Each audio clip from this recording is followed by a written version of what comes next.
How do you know that you are healed?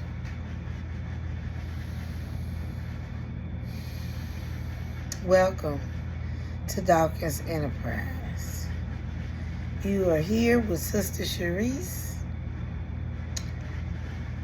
and I thank you. I am currently in the process of walking out my celebration of reflection during this season. Welcome to my channel. If you have not subscribed, go ahead and hit the like button and subscribe to the channel if you would, please, and thank you. How's everybody doing tonight? How do you know you have healed? Where do I begin? Well, first, I desire to always remain in my highest vibration. I am grateful to the Most High, my ancestors, my spirit guides, the angels and the archangels, who are forever guiding and leading me and protecting me in every moment of every day. Ashe. Ashe. So how do we know that we've healed? Trauma is like an invisible wound. And we carry those invisible wounds on the inside.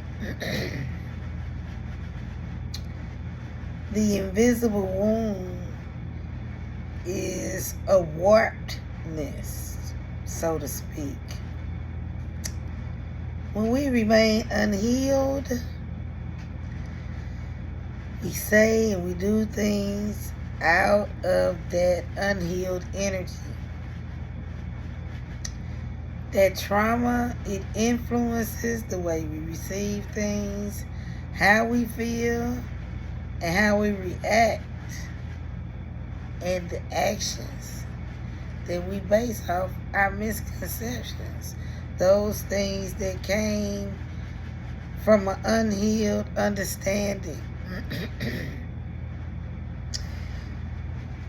Healing is possible, but we got to get started. It doesn't happen overnight. It's going to take a while. It is.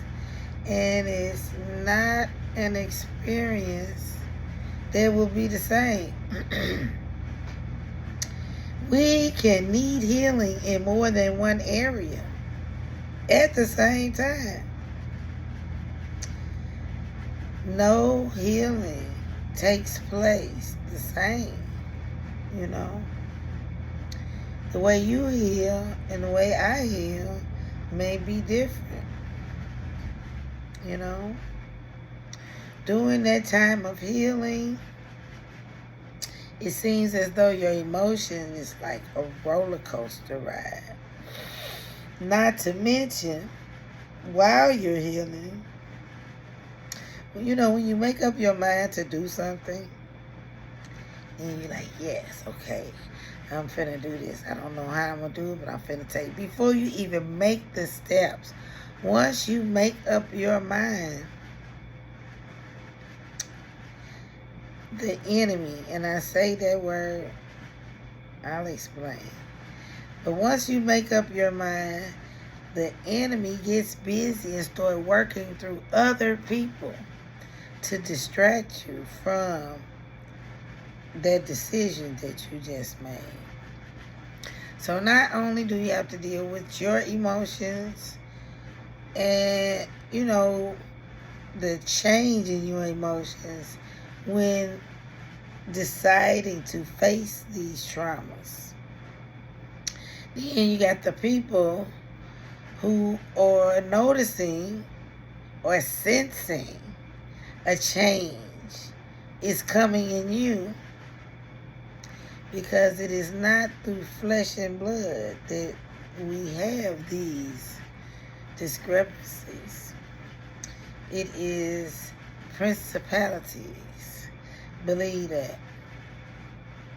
So, realizing how you respond to things will let you know that there's work that needs to be done. When you start to pay attention to yourself, you will start to realize how you're affecting and what is actually affecting you. Meaning, when you see yourself responding to things in different ways, ask what happened? What specifically triggered me to have this emotion or this response or to say something or this feeling about that? You see, that's the first step after making the decision, is to notice what it is that you're reacting to, you know. When you begin to reflect on your traumas, I'm talking about those things that we have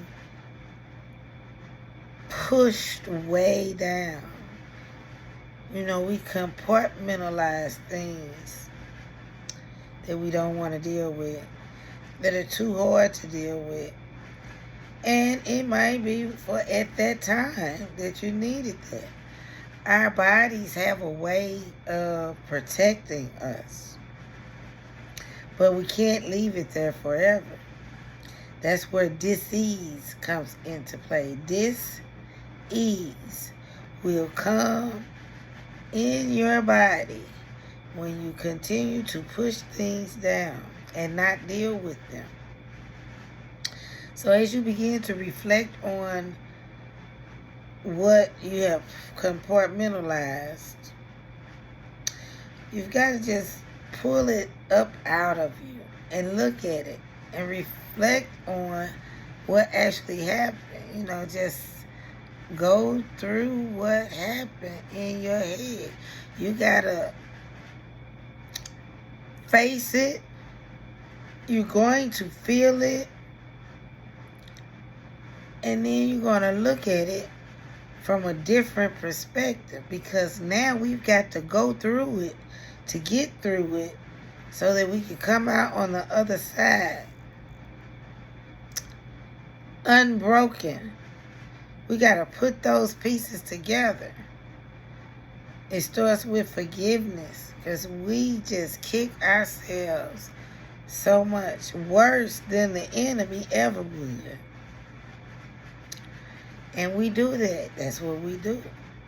And so we have to realize what we're doing. We have to pay attention to how we respond to things, why we are responding, so that we can get there and pluck that thing out and let it go. Heal from it. You know? And that starts with acceptance. Once you pull that up, you have to accept the things that have happened.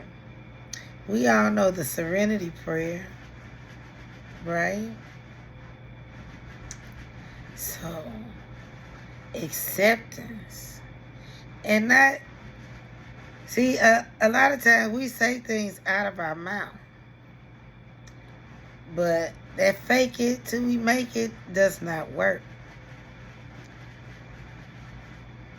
You understand?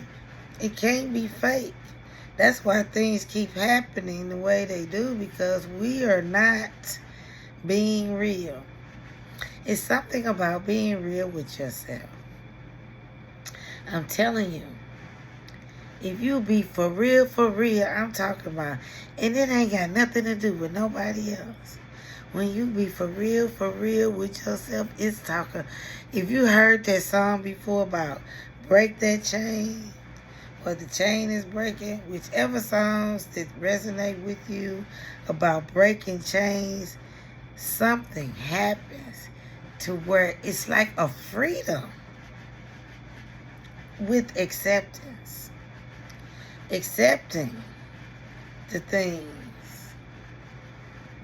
that I cannot change. The things that have already happened. And there's nothing that I can do right now to change what has happened in the past. But I have to look at it for what it is. A lot of times we think that by making up illusions, by creating a false narrative to the things that have happened, will ease the pain that we feel from accepting what really happened. But I beg to differ. If you look at it, creating illusions only makes that pain grow. It will grow inside of you. And you will be doing things and don't even know why. I'm talking about evil things, projecting on other people, just never happy with yourself. And you always gonna be looking out for stuff when it's all in here. You have to be honest with yourself, focusing on your brokenness. It's not easy. It's scary sometimes because, like, for example, there were things that my mind hid from me that I did not remember until later on. But because my subconscious mind knew that at that time, I, Sister Sharice, could not handle it. I could not handle that trauma. And the trauma that was hidden from myself happened when I was a child. You know, so as I was a teenager, that's when I had the memory, and it was like it just had happened, you know, for not the first time. It was a memory that had been suppressed. And it just came out one day. And I was like, wow. And boy, I tell you, lately, the Holy Spirit has really been bringing back to my memory a lot of things that I have not thought about in a long, long time. You know, things that it's not scary, but things that like, have I healed from that? Well, we're going to see, because I am going to reevaluate, reflect on a lot of these things that have been coming up in the front of my mind about my past, about my childhood, you know, because Spirit says so and I am obedient. But these things facing our inner invisible wounds, trauma wounds, is not an easy thing to do, but it is necessary, because healing will never occur until you face for real, for real. And why can't you be real with yourself? You know, nobody else is there. If somebody, you know, if you don't have privacy, privacy, what is that, right? Go to the park. Go somewhere. Tell them you finna take a walk, whatever. Get to yourself and go within. Don't be interrupted so that you can bring it up. Pull it out. Look at it. Examine it. Evaluate it. Analyze it. All of those things and more. And then you'll begin to put the broken pieces back together. And you'd be on, we are on the road to healing. So for the white coats, I may not use the biggest words. I know about big words. When my mother used to have those conversations with me, sometimes I would not know what she was talking about. I would say, Mother, I ain't say mother, Mama is what I say. Mama, what does that mean? She'll say, look it up. She would never tell me. I had to always go to the dictionary to see what she was talking about. I'm talking about a lot of syllables in them words. But I loved it. I carry a dictionary in my purse. Hey, that's who I am. Some people call me strange because I carry a dictionary in my purse and my first love is mathematics. But I don't feel no type of way about it. It is who I am. So as we go toward this road of healing, go ahead and do that. Do these things we talked about. And then come back. Because we'll be talking about setting boundaries and some other things about trauma.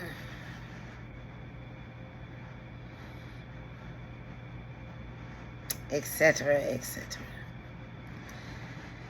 Now, my mother always told me, Sharice, everybody has their own agenda. And my father always said, everything that's supposed to happen, happens. Until we meet again, Ashe.